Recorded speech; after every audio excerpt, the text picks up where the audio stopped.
I hope today you have a blessed day. And if not, hopefully by the end of the story, you will be able to get some kind of positive information and positive energy and a great message from our special guest. We have in front of us Paul, and he was born with a CP. And the doctors told his mom that he will never be able to walk again. Can you imagine having this kind of death sentence, pretty much, never be able to walk? And despite of all the odds, he was able, praise to God, his goodness, walk, and not just walk, to plant his seed, his message, one person at a time, and change this world for the better. He's also the mindset coach, and he helps the people out there. He's also the public speaker and public figure. He's also great motivational speaker as well. So if you guys need to get to know him more, that will be the perfect time for you to do so. Hi, Paul. How are you? I'm doing well. I'm so excited to be on your show. I love your energy, and your podcasts are so inspiring. So I'm so honored to be on your podcast today. Paul, where are you calling us from? Can you share with our audience? Yes, I'm calling you guys from Southern California in the United States. It's sunny and beautiful out today, so I can't wait to go outside after the interview and enjoy the day.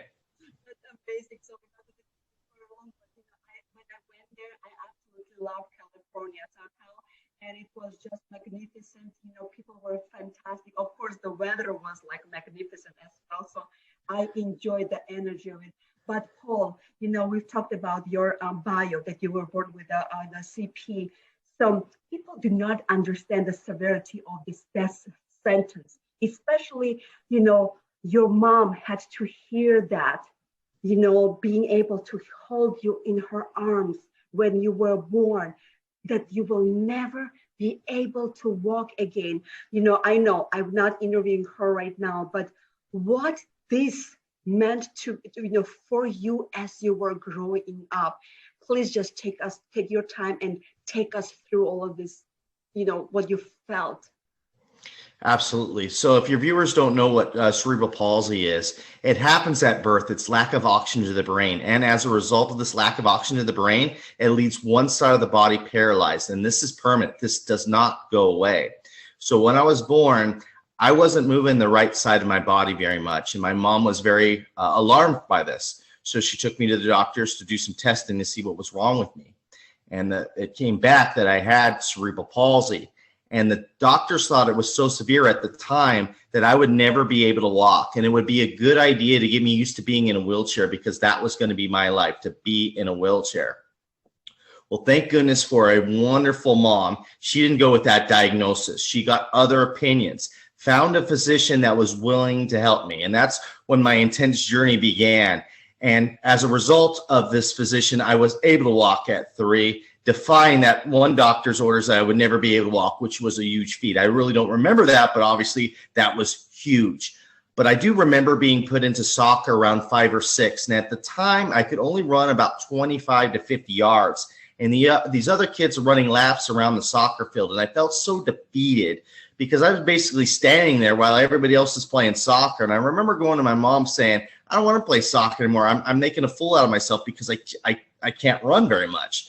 And she said, if you don't want to play soccer anymore, that's okay, but we have to honor our commitments. So you have to finish out the soccer season. And after you finish out the soccer season, if you don't want to play soccer anymore, that's your prerogative. So that's what happened. I finished out the soccer season. I'm 40 now, and I've never played soccer since.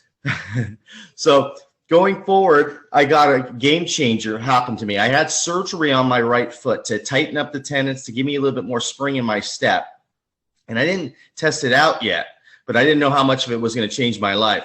I switched schools around this time, and I remember my first day of PE, physical education. We did our stretches, and the teacher says, okay, guys, run your lap. And I'm thinking to myself, here we go again. I'm going to run 25 to 50 yards, and I'm going to have to stop. And these kids are going to see that, and they're going to start to tease me because that's all I can do. But because of the surgery, it was different. I was running that lap, and I was able to go past that point where I normally have to stop. And I remember keeping up with the kids going, come on, Paul, you got this, buddy. Keep going, keep going, keep going. And I finished the lap with the other kids. On the outside, I kept it cool. But on the inside, I was like, yes, yes, yes. the first time in my life that I just fit in, that I didn't stand out like the other kids. I felt like one of the kids for the first time in my life, which was huge for me. Things did get easier for me because of the surgery, but I wouldn't consider them easy. I switched schools again in junior high, and as you know, that's a tough age. That's around 12 or 13. So, these kids are going through changes, chemical changes, and they don't have a filter. They're very, very honest. They say whatever's on their mind. So just being a new kid alone, it would be tough. But I was a new kid with a disability, because I still walk with a little bit of a limp, and I still held my right arm a little bit differently than the other kids. So I was bullied, teased pretty much every single day at this new school I was at. And on top of this, I was raised Catholic, so my mom wanted me to go to a Catholic high school. So I had to take an assessment test to see where I was at academically. And well, I must have bombed the test, because when I met with the principal and my mom, the principal tells us that we're going to put Paul at the lowest level possible. And I don't expect much from him. He does not appear to be college material. After one test, this principal says this to me and my mom. So I'm feeling defeated. I'm bullied and teased in school. I get this news that I'm really not college material. I'm laying in my room all the time, crying myself to sleep, saying, why me? Why do I have to be different? Why can't I just fit in with the other kids? I don't know what came over me, but midway through my 8th grade, I was so sick of being angry and sad all the time, because those were the emotions that were coming out because of the environment I was in. But I knew deep down that really wasn't me. So I thought to myself, what could I do to distract me from these awful feelings that I feel all the time? And at the time, I loved baseball. So I said, okay, what if I try to make my high school baseball team? So from then on, I played fall ball, winter ball, spring ball. If I wasn't doing that, I was throwing a tennis ball against the wall. I was doing this constantly, over and over and over again. And the great thing about this goal that I set for myself, I didn't know this at the time, but looking back, I understand this did happen. I was changing the energy I was putting out to these other kids. I had my shoulders back, my head forward, my head up. It was a different type of energy. And as a result of this new energy that I was sending out, they were sending out a different energy towards me. Instead of bullying and teasing me, they started to root for me. So it was just a great transformation. So my junior high to my high school career was completely different, all because of the energy shift that I put out there to the other kids. And I'm happy to tell you, I was able to make my varsity baseball team as a junior and a senior. And then I graduated high school. And then I started thinking about what that principal said to me a few years earlier about me not being college material. And I started thinking about the goal I set for myself, that baseball goal. Me with cerebral palsy, making a varsity baseball team. At the time, I thought it was going to be impossible goal to even try and do it. And I was able to do it.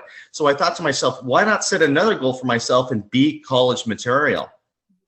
So I enrolled into a junior college, because that was the only place that would accept me at the time, because I didn't get really good grades in high school, because I always thought at the time, why try? The principal told me I'm not college material, so why waste time? Just do enough to get by and stay eligible to play baseball and move on. And that's exactly what I did.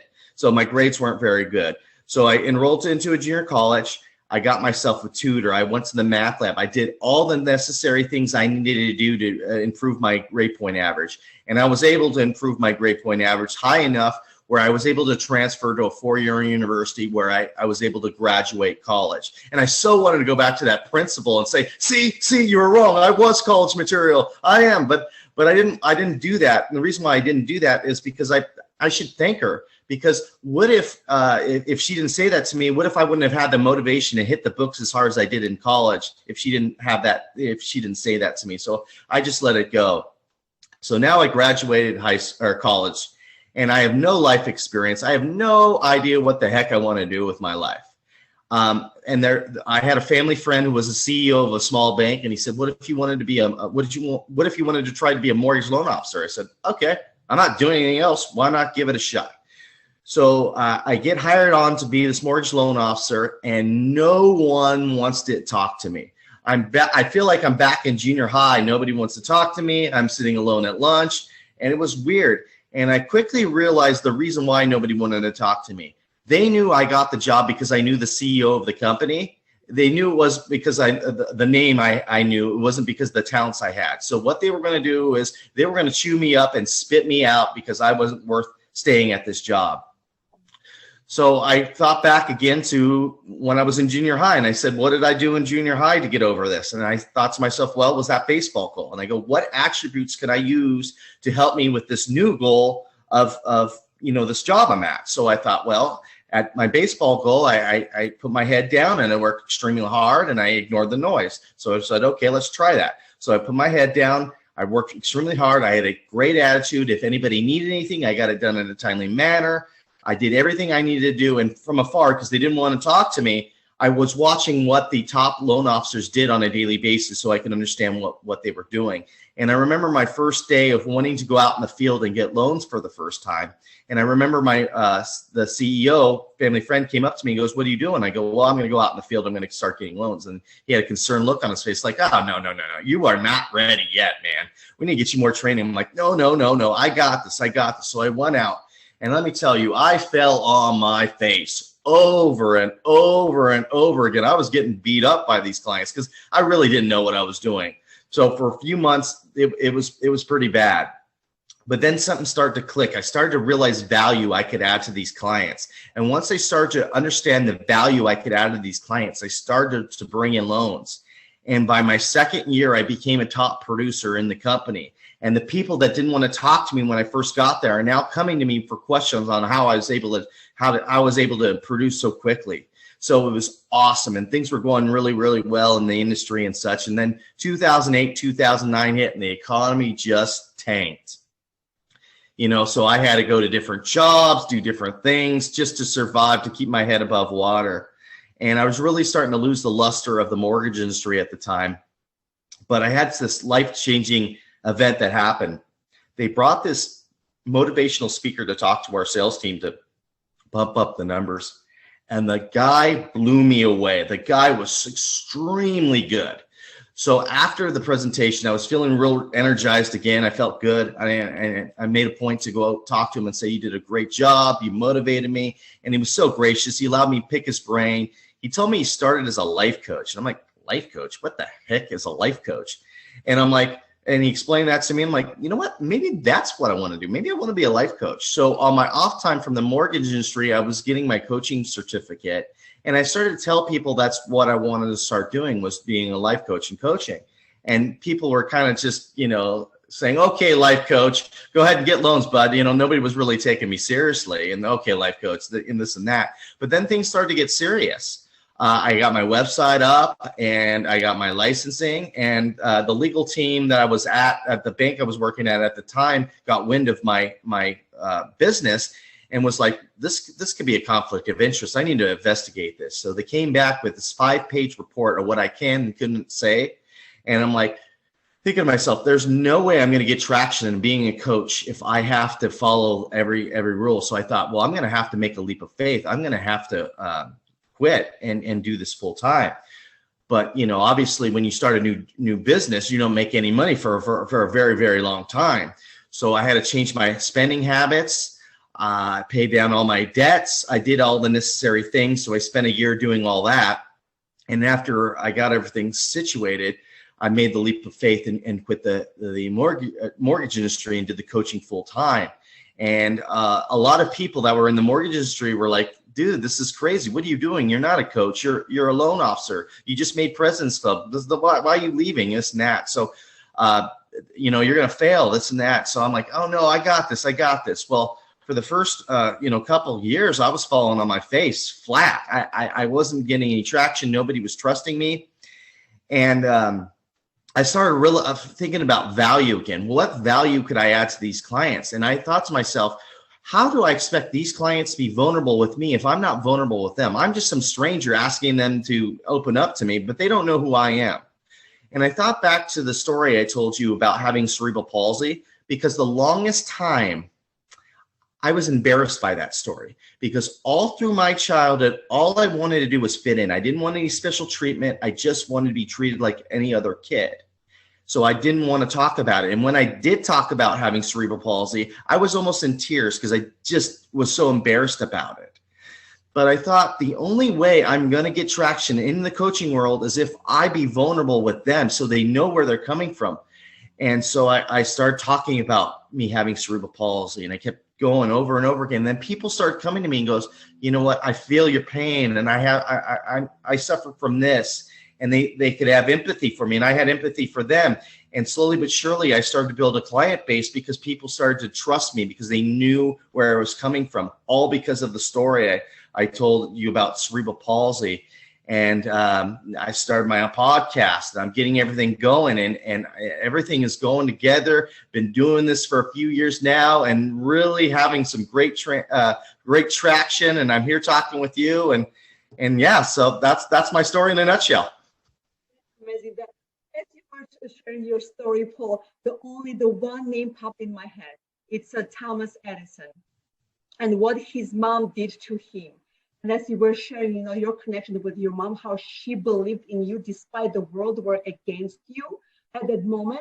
That's what his mom did to him when he came back from the school with a letter that he could not read. His mom, was reading and weeping because he was the outcast of society. He was mentally disabled and nobody wanted to handle the guy, and now look at him right now before he died. And I think it's October 18th. He died with $138 million,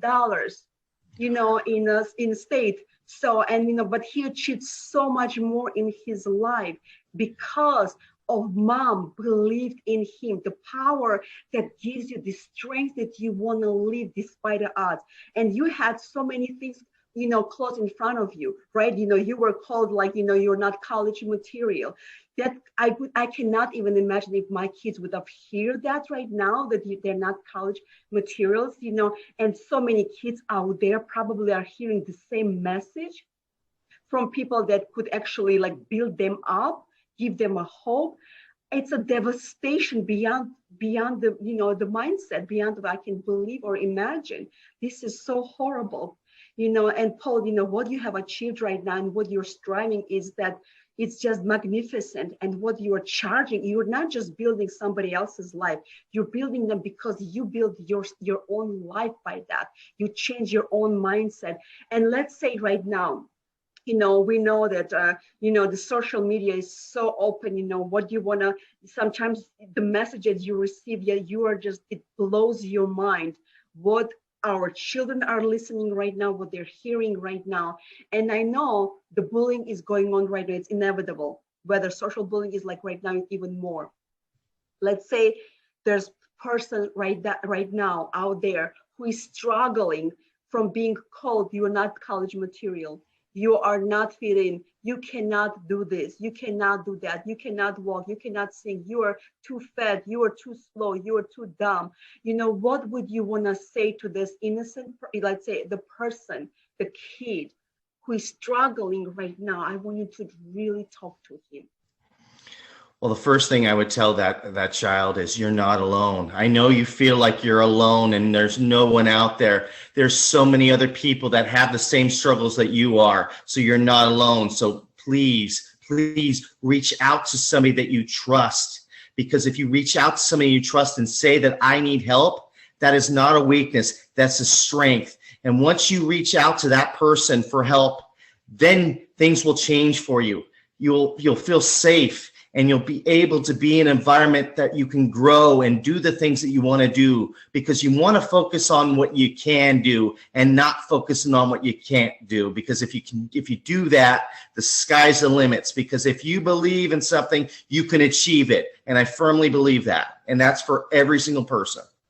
Absolutely love what you just said, because this is what the world is telling us so long. You need to develop your skills, you need to develop your weaknesses. No, you need to develop your talents, and get better what you are good at. You can hire people to do the job for you that you're not good at, but do what's passionate, what you're good at, what makes you happy. You want to paint? Go paint. You want to draw? Go draw. You want to put, blocks together? Do it. You want to fix the cars? Go do the cars. As long as you are happy, to do what you're going to do. Paul, what, your story is like, I call it like mother version of the Thomas Edison story, because it so resembles of him. And I thank you for being, finding your time to share that with all of us around the world. And I know it will touch somebody else's life, and they will touch somebody else's life. It will be like multiplication out there of your story. How great is that? Yeah, it is awesome. It is awesome.